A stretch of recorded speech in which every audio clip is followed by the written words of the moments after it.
সুপ্রিয় শিক্ষার্থী বন্ধুরা, আমি সাদাত আমিন অনেক স্বাগতম জানাই তোমাদের টেকনিক ইজি এডুকেশনে। চলে আসলাম আবারও তোমাদের সামনে আরও একটি বোর্ডের সৃজনশীল কোশ্চেনের সমাধান নিয়ে। এখানে তুমি লক্ষ্য করতে পারছো প্রথমেই যে উদ্দীপকে একটা চতুর্ভুজের 4টা শীর্ষবিন্দুর কথা বলা হয়েছে, এ বি সি আর হচ্ছে ডি। ওকে, তাহলে আমরা সুজন সাপেক্ষ তোমার উদ্দীপকটা পড়ে ফেলা। এখন সরাসরি চলে যাব আমরা সমাধানে। ক নম্বরে বলছে যে বলছে এ বি সমান্তরাল সি ডি। ওকে, এটা কিন্তু সি ডি। আচ্ছা, তাহলে সেক্ষেত্রে এই যে সমান্তরাল, আচ্ছা সমান্তরাল সাইনটা আবার কেমন বা সমান্তরাল মানেটাই হচ্ছে কি সেটা যদি তোমরা একটু বুঝতে চাও তাহলে দেখো, প্রথম কথা হচ্ছে দেখো এটা কিন্তু উল্টা ইজ ইকুয়াল টু কিছু না, এটা কিন্তু হচ্ছে কি বলতো সমান্তরাল সাইন। ওকে, এটাকে হচ্ছে সমান্তরাল সাইন বলে। আর একটা সাইন আছে সেটা হচ্ছে কি, ধরো এ বি যদি লম্ব হতো তাহলে লম্ব হলে যে এইভাবে দিত, দেখছো লম্ব, তখন আমি বুঝে নিতাম যে A B R C D হচ্ছে কি বলতো লম্ব। ওকে, আচ্ছা তাহলে সমান্তরাল হলে ব্যাপারটা কি হয় সেটা আমরা হচ্ছে একটু দেখি যে সমান্তরাল হলে কি হয়। সমান্তরাল হলে যে ব্যাপারটা ঘটবে সেটা হচ্ছে যে এখানে একটু লক্ষ্য করে দেখো, ধরো এই যে ধরো একটা সরল লেখা যাচ্ছে আর তার ঠিক নিচ বরাবর বা উপর দিয়ে তোমার হচ্ছে আর একটা সরল লেখা যাচ্ছে, ঠিক আছে। আর এদের যে মধ্যবর্তী দূরত্বটা আছে সেই দূরত্বটা সমান। যদি দুইটা সরলরেখার মধ্যবর্তী দূরত্ব সমান হয়, এটা হচ্ছে সরলরেখাতে আসলে কোনো শেষ নাই, কিন্তু এখানে আমার জাস্ট বলা হবে যে এটা লেন্থ ওয়াইজ সমান হবে না, সমান হবে কি এদের মধ্যবর্তী দূরত্বটা। আমরা রেল লাইন দেখছি, রেল লাইনেও কিন্তু ঠিক একই ব্যাপারটা থাকে, মধ্যবর্তী দূরত্বটা কিন্তু কি বলতো সমান থাকে। এই মধ্যবর্তী দূরত্ব যদি দুইটা সরলরেখার সমান হয় তাহলে এরা কি হয় বলতো একে অপরের সমান্তরাল হবে। আর আমি 4টা ওয়ার্ডের কথা সবসময় বলছি যে ভাইয়া মনে রাখবা, সমরেখ, সমান্তরাল, কোণ আর হচ্ছে লম্ব। এই 4টা ওয়ার্ডের একটা ওয়ার্ডও যদি তুমি তোমার চোখের সামনে দেখো তার মানে ভেবেই নিবা যে এদের উত্তর কোথায় আছে বলতো সরলরেখার ঢালে, ঠিক আছে। এদের উত্তর কোথায় আছে সরলরেখার ঢালে, ঢাল ঢাল। ওকে, ঢালে। তাহলে সেক্ষেত্রে প্রথমেই চোখ কান বন্ধ করে আগে ঢালটা বের করে ফেলবা, তারপরে দেখবা যে সমান্তরাল হলে কি হয় ব্যাপারটা, ঠিক আছে। এখানে কিন্তু উত্তর অবশ্যই ঢালেই থাকবে, এসে থাকবে ঢালে। তাহলে সেক্ষেত্রে আমরা হচ্ছে দেখি ঢালটা বের করে ফেলি, এ বি ঢাল আর হচ্ছে সিডি ঢাল। তো আমি এ বিন্দু জানি, বি বিন্দু জানি, আবার সি বিন্দু ডি বিন্দুও জানি। তাহলে দুইটা বিন্দু জানা থাকলে আমার হচ্ছে ঢাল নির্ণয়ের সূত্রটা হচ্ছে কি, এই যে দেখো এখানে হচ্ছে ঢাল নির্ণয়ের সূত্রটা হচ্ছে এই যে দেখো, এই যে দেখো এখানে একবারে ঢালটা বের করে দিছে, আমি হচ্ছে ঢাল নির্ণয়ের সূত্রটা লিখে দিচ্ছি তোমাকে। এই যে দেখো তোমার ঢাল হবে ঢাল, এই যে ঢাল ঢাল m ইকুয়ালস টু হচ্ছে y2 minus y1 divided by x2 minus x1। কি বললাম, y2 minus y1 divided by x2 minus x1। Okay, আচ্ছা, তো যদি y2 minus y1 divided by x2 minus x1 হয় তাহলে সেক্ষেত্রে এটাকে আমি ধরে নিচ্ছি আমার x1 y1, এটাকে আমি ধরে নিচ্ছি আমার x2 y2, ঠিক আছে। তাহলে y2 মাইনাস y1 কি 3 মাইনাস মাইনাস 1, 3 মাইনাস মাইনাস 1, তাহলে সে এই যে দেখো 3 মাইনাস মাইনাস 1, তাহলে মাইনাসে মাইনাসে দেখো এটা প্লাস হয়ে গেছে। ঠিক একই রকম ভাবে তোমার হচ্ছে x2 মাইনাস x1 করো, তাহলে দেখবা আসবে তোমার হচ্ছে ক্যালকুলেশন করলে -2। এরপরে আবার হচ্ছে কি করবো বলো তো, নতুন করে আবার হচ্ছে তুমি এটাকে ধরবা তোমার হচ্ছে x1, যখন তুমি সিডি ঢালটা বের করতেছো, m2 হচ্ছে সিডি ঢালটা, তো সিডি ঢালটা যখন বের করবে এটাকে x1 এটাকে y1 ধরবে, এটা হচ্ছে x2 এটা হচ্ছে y2। এই অনুপাতে তোমার হচ্ছে মানগুলা বসাও, তাহলে সেই ক্ষেত্রে দেখবা যে তোমার আবার একটা অ্যান্সার আসবে কি -2। তো আমি দেখলাম যে প্রত্যেক ক্ষেত্রে ঢালটা কি আসতেছে, সমান আসতেছে। ঢালটা এই সমান্তরাল বলছে বলে আমি আগে ঢাল বের করছি।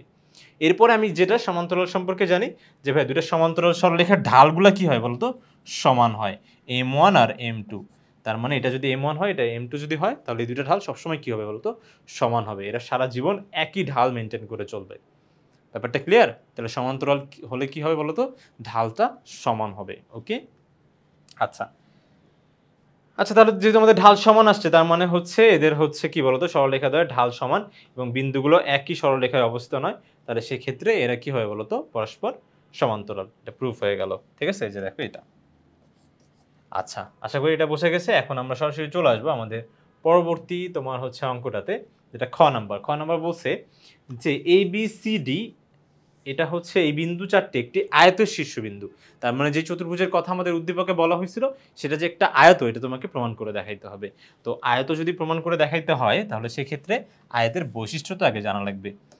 তো আয়তের বৈশিষ্ট্যটা হচ্ছে দেখো, আমি ধরে নিচ্ছি এটা হচ্ছে আমার একটা আয়তক্ষেত্র। তো আয়তক্ষেত্রের বিপরীত বাহুগুলো কিন্তু সমান হয়, বিপরীত বাহুগুলো কি হয় সমান হয়। ওকে, তো এটার ক্ষেত্রে আমাকে আগে প্রথমে বুঝতে হবে যে আমার বিপরীত বাহুগুলো আসলে কোনটা।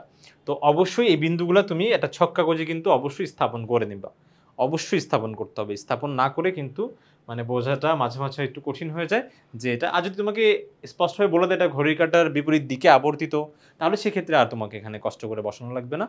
কিন্তু যদি না বলা থাকে তাহলে কিন্তু অবশ্যই আমি ছক কাগজে এগুলা ছক কাগজে হোক বা হচ্ছে নিজেরা হোক, নিজেদের মতন করে একটু বসায় নিব বিন্দুগুলা। তাহলে যদি আমি বিন্দুগুলা বসাই তাহলে সেক্ষেত্রে আমি হচ্ছে এটা ইউজ করলাম না। আমি নতুন করে হচ্ছে যে দেখো, ধরো এটা হচ্ছে আমার ওয়াই অক্ষ আমি ধরলাম, এটা হচ্ছে আমার এক্স অক্ষ। এখন আমি বিন্দুগুলো বসাই দিব। একটা হচ্ছে 0,-1, এই দেখো 0 মানে এক্স এর মান 0, 0,-1 আর -2,3, 0,-1 -2, হচ্ছে 3। তাহলে এখানে এই দেখো এটা হচ্ছে আমার এ বিন্দু, এটা হচ্ছে আমার বি বিন্দু। আশা করি বিন্দুগুলো আমরা বুঝবো যে এই যে ওয়াই অক্ষের উপরে, ওয়াই অক্ষে কি হয় বলতো, এক্স এর মানটা 0 হয় আর মাইনাস ওয়াই এর মানটা মাইনাস কখন হয়, যে নিচে হয়, নিচে ওয়াই এর মানটা মাইনাস কোথায় বলতো, নিচে হয়, ঠিক আছে। এরপরে বি হচ্ছে -2,3, তারপরে সি 6,7 আর 8,3, 6,7 আর 8,3, তাহলে 6,7 আমি এখানে ধরলাম যে 6,7 আর 8,3 আমি এখান থেকে একটু ধরলাম যে 6 থেকে এটা 8 আর 3 হচ্ছে এখানে 8,3টা এখানে ধরে নিচ্ছি আমি, ঠিক আছে 8,3। তাহলে এটা হচ্ছে আমার এই বিন্দু, এটা বি, এটা সি আর এটা হচ্ছে ডি। এখন ক্লিয়ার হবে, এখন ব্যাপারটা আমার কাছে ক্লিয়ার হচ্ছে পুরোপুরি স্পষ্টভাবে যে আমাদের হচ্ছে এই যে দেখো এইটা, এটা ইউজ না করাটাই বেটার, আমি হচ্ছে এটা ইউজ করব। এই যে দেখো এইটা, এই যে এটা একটা, এটা একটা, এটা হচ্ছে যদি আমার হচ্ছে একদম পুরো অ্যাকুরেটলি হয় নাই, অ্যাকুরেটলি কখন আমাদের আঁকতেও হবে ব্যাপারটা মোটেও এমন না, আমরা শুধু জাস্ট ঘরগুলো ঠিক রাখবো। তো সেই ক্ষেত্রে এটা হচ্ছে আমি আঁকলাম। এখন আমাকে বের করতে হবে, দেখো আমি কিন্তু এখন বিপরীত বাহুগুলো সম্পর্কে কিন্তু পুরোপুরি ক্লিয়ার, পুরোপুরি ক্লিয়ার। দেখো আমাদের হচ্ছে যে এডি, এডি বাহুটা আমার প্রথমে বের করতে হবে, যে এডি বাহু, তারপরে হচ্ছে কি বলো আমার এই যে বিসি বাহু। ওকে, বিসি বাহু, যদি তুমি সিবি বাহুও বলতা তাও কিন্তু ব্যাপারটা একই হতো। এডি দূরত্ব যা, ডি এর দূরত্ব কিন্তু একই, ভিন্ন না। আচ্ছা, তাহলে এডি ডি এক, তার মানে আমি এডি বিসি লিখতেছি। আবার হচ্ছে এখানে দেখো যে এই দুইটা আর এখানকার যে এইটা আর এইটা, এই বিপরীত বাহুগুলো সমান হতে হবে। এখন কথা হচ্ছে ভাইয়া বিপরীত বাহুগুলো সমান, আবার আরেকটাও আছে, সেটা হচ্ছে কি বলতো, কোন একটা বিপরীত বাহুগুলো সমান হয়, সেটা হচ্ছে সামান্তরিকের বিপরীত বাহুগুলো সমান। কিন্তু সামান্তরিকের কিন্তু কর্ণগুলো আবার সমান না, সামান্তরিকের কর্ণগুলো কিন্তু সমান না। কিন্তু এটার আবার কর্ণটাও কি হয় বলতো, সমান হয়। কর্ণটাও কি হবে বলতো, সমান হবে। আয়তের কর্ণগুলাও কি হবে, সমান হবে। তো কর্ণগুলো কি তুমি দেখতে পাচ্ছ, কর্ণগুলো কি কি কর্ণ, একটা হচ্ছে বিডি কর্ণ, এই যে দেখো বিডি, বিডি কর্ণ, বিডি। আর আরেকটা কর্ণ হচ্ছে আমার কর্ণ, এই যে দেখো এসি, কর্ণ এসি। ওকে, এই যে দেখো এক এক করে আমার এগুলো সমান বের করতে হবে। তাহলে সমান কিভাবে বের করবো, বাহুর দূরত্ব কিভাবে বের করতে পারি, এই দেখো এ আর ডি এর মধ্যবর্তী দূরত্বই হবে কি বাহুর দৈর্ঘ্য। এ আর ডি এর মধ্যবর্তী দূরত্ব, এ বিন্দু এবং ডি বিন্দুর মধ্যবর্তী দূরত্ব। আমার দুইটা বিন্দুর মধ্যবর্তী দূরত্ব বের করার জন্য এই যে এই সূত্রটা অ্যাপ্লাই করি, x1 - x2 whole square plus y1 - y2 whole square. তাহলে সেই ক্ষেত্রে একটা বিন্দুর তোমার হচ্ছে এডিটা আমি বের করে দেখাচ্ছি। দেখো এটাকে আমি ধরে নিচ্ছি আমার x1, এটাকে আমি ধরে নিচ্ছি y1, এটাকে x2 ধরে নিচ্ছি, এটাকে y2 ধরে নিচ্ছি। তাহলে সেই ক্ষেত্রে আমার এডিটা কত আসবে আমরা একটু দেখি। এডিটা, এডি আসতেছে হচ্ছে আমার x1 - x2, তার মানে হচ্ছে ভুজের পার্থক্যটা, তাহলে 0 - 8 whole square plus y1 - y2, তাহলে -1, তারপরে হচ্ছে কি বলতো 3 স্কয়ার, স্কয়ার করলে এটা কত হবে, এটাকে আমি একটু এই পাশে রাখি, চলে গেল কেন, এই যে, হ্যাঁ তুমি একটু এই পাশে থাকো, এখান থেকে আমরা একটু দেখে নিই। তাহলে এটা হবে -8 কে বর্গ করলে কত হয় বলতো, +64। কারণ আমরা জানি যে মাইনাসের পাওয়ার যদি কোনো জোড় সংখ্যা হয় তাহলে সেক্ষেত্রে মাইনাস কিন্তু তার আত্মপ্রকাশটা পায় না, মাইনাস প্লাস হয়ে যায়। আবার এখানে -4 হয়, তাহলে মাইনাসে মাইনাসে প্লাস, তাহলে 4 4 16 হবে, ঠিক আছে। আচ্ছা, তাহলে সেই ক্ষেত্রে 64 আর হচ্ছে আমাদের এখানে তোমার কত হচ্ছে 10, তাহলে 80, √80 একক।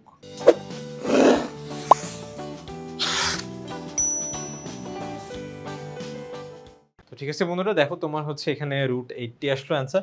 দেখো এটাকে আসলে এই পর্যন্ত রাখলেও চলতো, কিন্তু আমরা যদি চাই তাহলে এটাকে একটু, কারণ √80 তো 80 80 এটা কিন্তু পূর্ণবর্গ সংখ্যা না।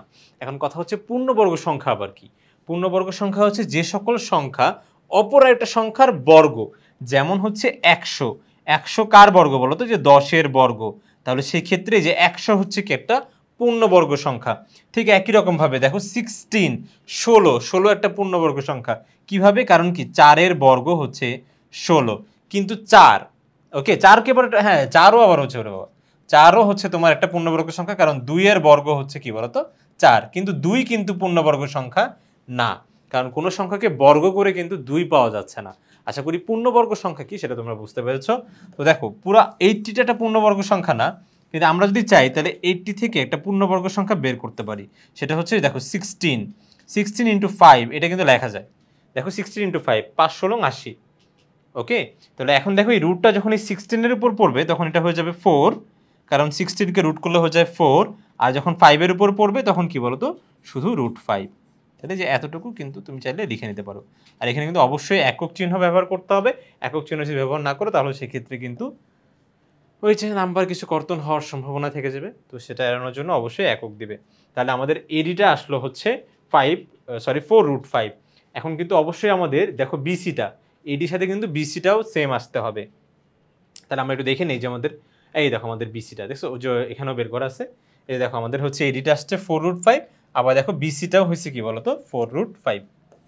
দেখছো ঠিক একই সূত্র ব্যবহার করে আমরা এবি বের করব, সিডি বের করব, এটাও আমরা দেখলাম হচ্ছে এটাও সমান আসতেছে।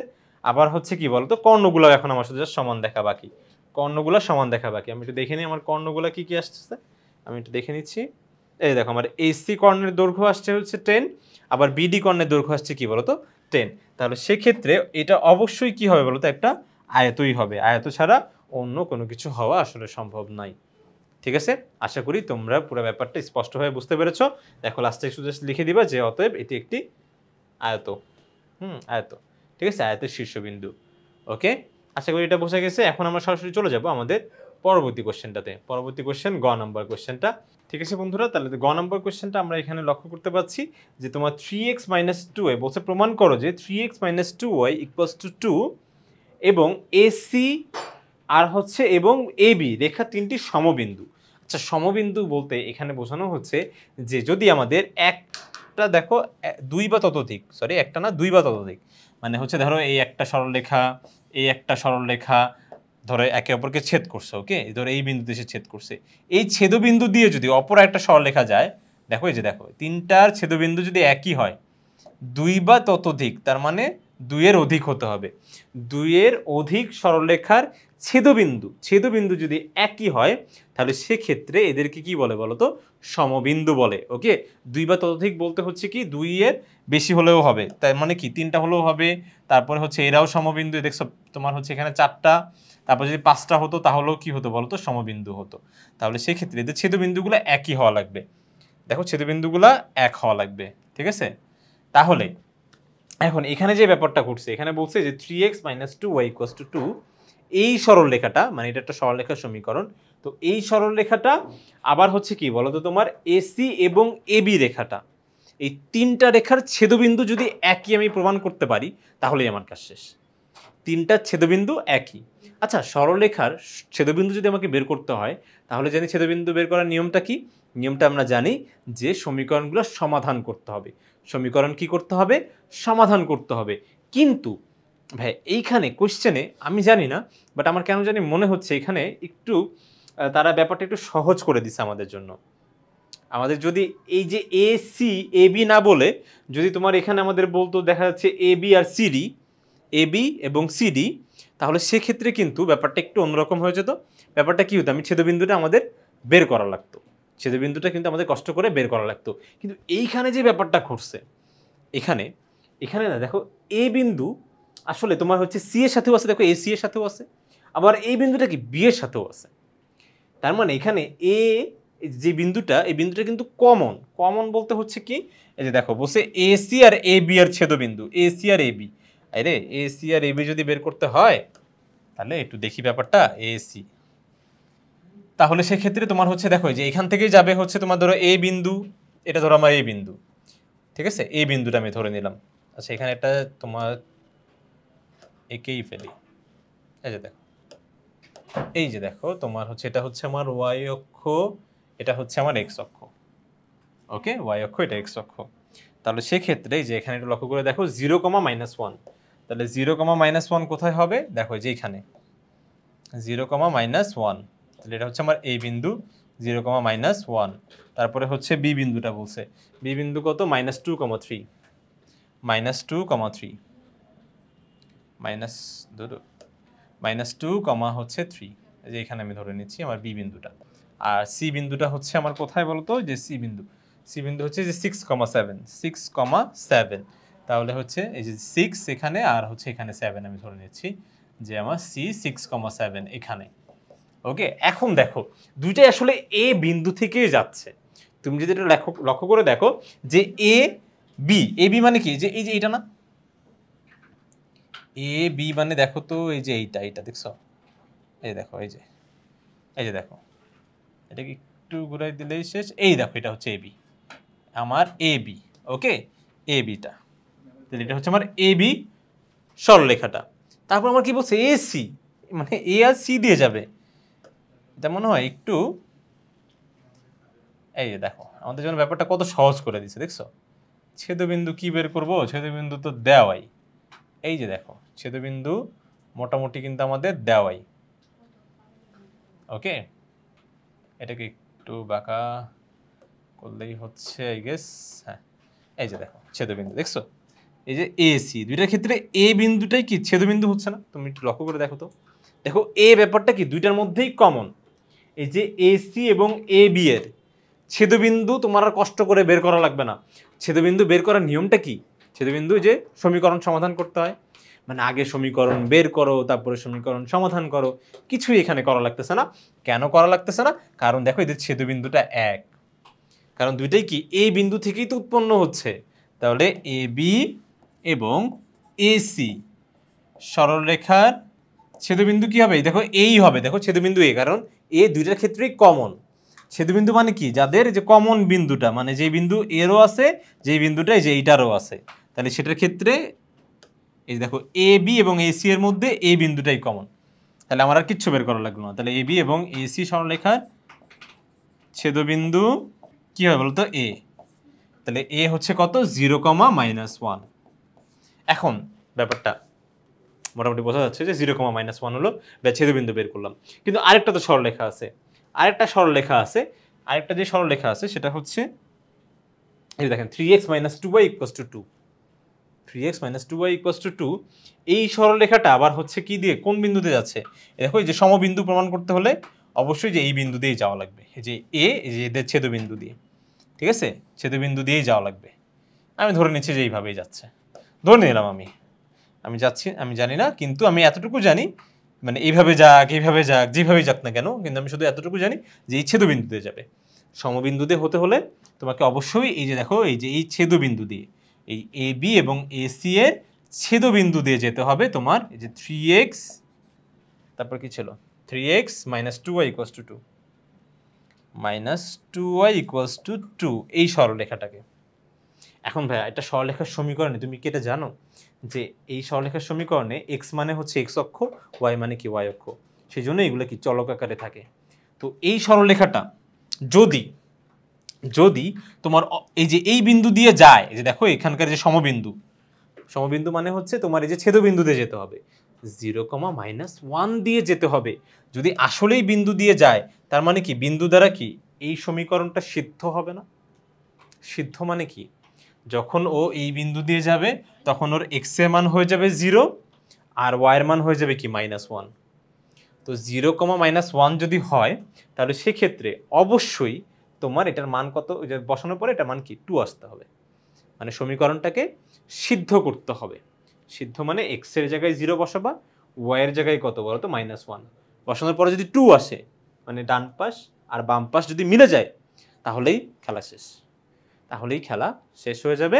তুমি এটা প্রমাণ করতে পারবে যে এটা হচ্ছে কি বলতো সমবিন্দু। কিন্তু যদি সমান না আসে তাহলে কি সমবিন্দু না, মানে সিদ্ধ হয় নাই। ঠিক আছে, তার মানে এখানে আমাকে বলতে হবে যে তোমার 3x minus 2y equals to 2 সরলরেখাটি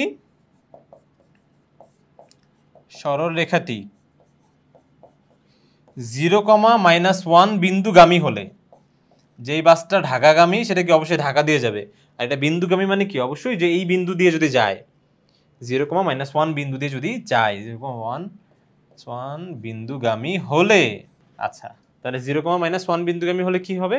এই যে দেখো তোমার 3 এর জায়গায় লেফট হ্যান্ড সাইড আমরা লিখবো। এই দেখো লেফট হ্যান্ড সাইডে কি হবে, এক্স অক্ষের মান কত হচ্ছে 0 ইন্টু, তারপরে -2, ওয়াই অক্ষের মান কত হচ্ছে -1। তাহলে সেই ক্ষেত্রে আমরা দেখতে পাচ্ছি, দেখি তো সিদ্ধ হয় কিনা। এই যে দেখো 3 ইন্টু 0 মানে 0 হচ্ছে, এটা মাইনাসে মাইনাসে +2, তাহলে অতএব left hand side equals to কত আসলো 2। আর রাইট হ্যান্ড সাইডেও কি 2 ছিল? হ্যাঁ, রাইট হ্যান্ড সাইডে কিন্তু 2 ছিল। তাহলে এটা ইকুয়ালস টু কি বলতো, right hand side. Equals to কি বলতো, রাইট হ্যান্ড সাইড। তার মানে যে তোমার এই যে এই সমীকরণটা কিন্তু এই বিন্দু দ্বারা সিদ্ধ হয়েছে, সিদ্ধ হয়ে গেছে। সিদ্ধ মানে কি, যে এক্স আর ওয়াই এর মান বসানোর পরে আমরা যদি বাম পাশ এবং ডান পাশটা সমান পাই, তাহলেই কি হয়ে যাবে বলতো, সিদ্ধ হয়ে যাবে। যদি সিদ্ধ হয় তাহলে অবশ্যই এই 0,-1, এই যে দেখো এই সরল রেখাটারই একটা বিন্দু। আর যদি সিদ্ধ না হতো তাহলে আমি বলতাম যে তোমার এই যে দেখো 0,-1 এই সরলরেখাটির একটা বিন্দু না। তো বিন্দু যদি না হয় তাহলে কি, অবশ্যই এগুলো সমবিন্দু হতো না। এখন এটা প্রমাণ হয়ে গেছে ভাইয়া যে এদের ছেদবিন্দু একই। ওফ, এত কিছুর পরে প্রমাণ করা গেল এদের ছেদবিন্দু কি বলতো, একই। ওকে, এসি এ বি এর ছেদবিন্দু যা, এই যে তোমার এই যে 3x - 2 এর ছেদবিন্দু কি বলতো, একই। That's it. এতটুকু কথা যদি আমি সুন্দরভাবে লিখে দিতে পারি তাহলে সেক্ষেত্রে কি হয়ে যাবে বলতো, আমাদের এটা কাজ শেষ। ওকে, লাস্টে আমি জাস্ট এতটুকু কথা লিখে দিব, এই যে দেখো। ওকে বন্ধুরা, তাহলে দেখো জাস্ট এই এতটুকু লাইন যদি তুমি লিখে দিতে পারো যে 0,-1 বিন্দু আসলে এই রেখায় উপস্থিত, যে দেখো সিদ্ধ হয়েছে সেই জন্য, তাহলে অতএব লিখে দিবা 3x - 2y = 2, এবং মানে এসি এবং এবি পরস্পর সমবিন্দু। আশা করি বন্ধুরা তোমরা পুরো বিষয়টা খুব সুন্দরভাবে, স্পষ্টভাবে, ভালোভাবে বুঝতে পেরেছো। তো পরবর্তী ভিডিও দেখার জন্য আমন্ত্রণ জানিয়ে আজকে এখানে শেষ করছি। ধন্যবাদ সবাইকে। আসসালামু আলাইকুম।